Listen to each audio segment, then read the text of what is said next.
নমস্কাৰ বন্ধু বান্ধৱীসকল, আজি মই ঘৰুৱা পদ্ধতিৰে তৈয়াৰী কাজি নেমুৰ আচাৰ আপোনালোকক দেখাবলৈ ওলাইছোঁ।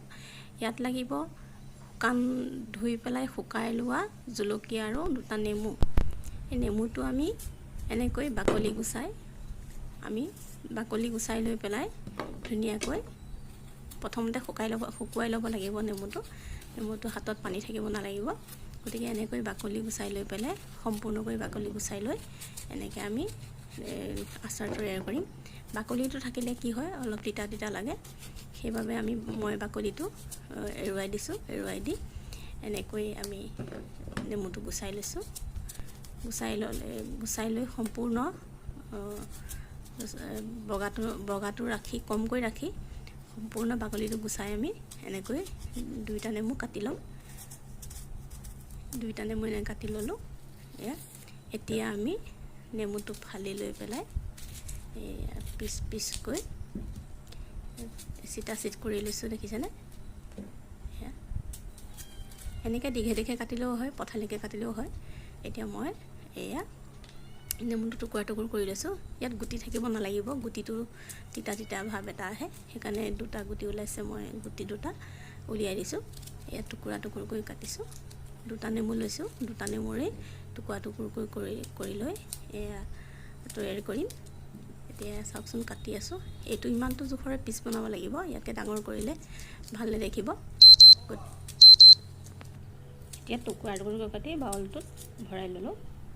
বাউলটোত ভৰাই লৈ এইটো জলকীয়াটো শুকাই থোৱা দুটুকুৰা কৰি কাটি দিছোঁ। দি পেলাই বাউলটোত ভৰাই দিয়া নেমুখিনিৰ ওপৰত এনেকৈ দি দিলোঁ।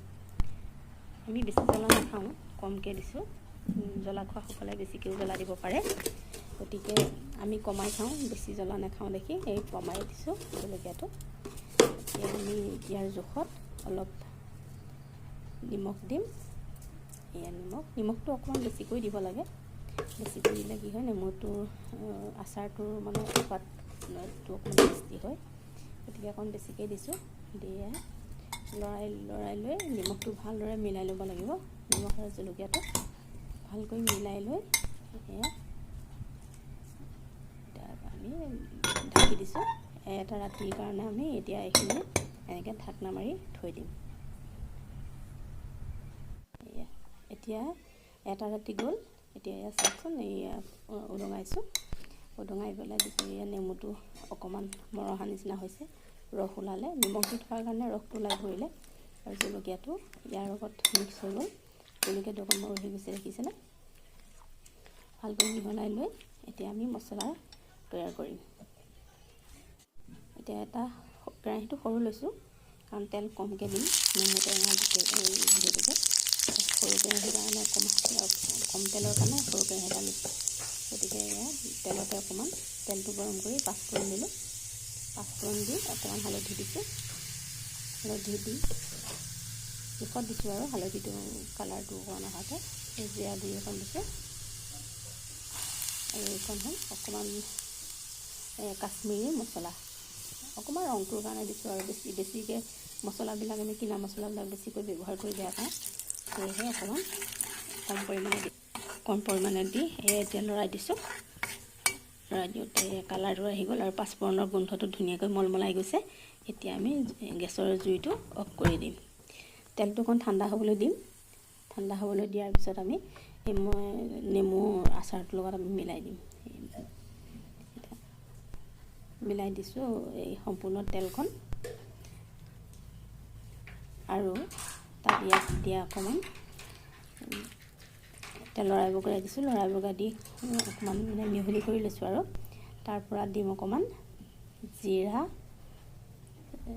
ঘৰতে বনোৱা ভাজি লোৱা জিৰা অকণ দিছোঁ, জিৰা পাউডাৰ।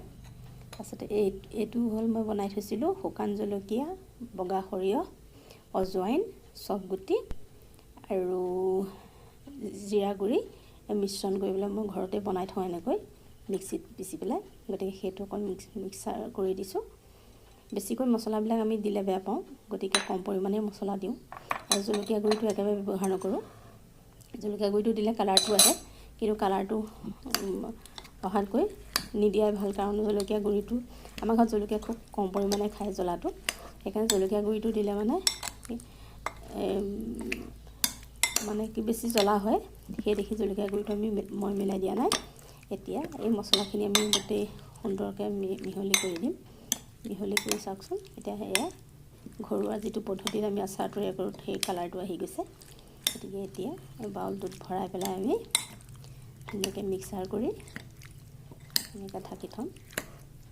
তাৰপিছতে এয়া দুদিনমান ৰ'দত দিব লাগিব। ৰ'দত দিলেহে খাবলৈ সোৱাদ হয়, ভাল হয়। গতিকে লগে লগে নেমুহে খাব পাৰি, কিন্তু হ'লেও যিটো আচাৰৰ টেষ্টি, সেই টেষ্টিটো দুদিন বা তিনিদিনৰ পিছত ৰ'দত দিয়াৰ পিছতহে আহে। এতিয়া এইখিনি গোটেইখিনি আমি এটা সুন্দৰ চিচাৰ বটলত ভৰাব লাগিব। মই এতিয়া নভৰাওঁ, পিছলৈ ভৰাম। এতিয়া বাউলটোতে ৰাখি দিম, কিন্তু পিছত মই এটা সুন্দৰ চিচাৰ পৰিষ্কাৰকৈ ধুই লোৱা এটা চিচাৰ বটলত ভৰাই দিম এনেকৈ। এতিয়া এই আচাৰ তৈয়াৰ হৈ গ'ল, চব কালাৰটো আহি গ'ল। ঘৰুৱা পদ্ধতিৰে তৈয়াৰ কৰা আচাৰ হয়। সুন্দৰকৈ কালাৰটো আহি গ'ল। এতিয়া ঢাকি থৈ দিম। থৈ দি পেলাই এয়া দেখিছে, এয়া চাওকচোন কি সুন্দৰ লাগিছে। এয়া চাওক, সুন্দৰ লাগিছে বাউলটোত। প্ৰিয় বন্ধু বান্ধৱীসকল, ভিডিঅ'টো চাই যদি ভাল লাগে লাইক কৰিব, কমেণ্ট কৰিব, শ্বেয়াৰ কৰিব আৰু ছাবস্ক্ৰাইব কৰিবলৈ নাপাহৰিব। ধন্যবাদ।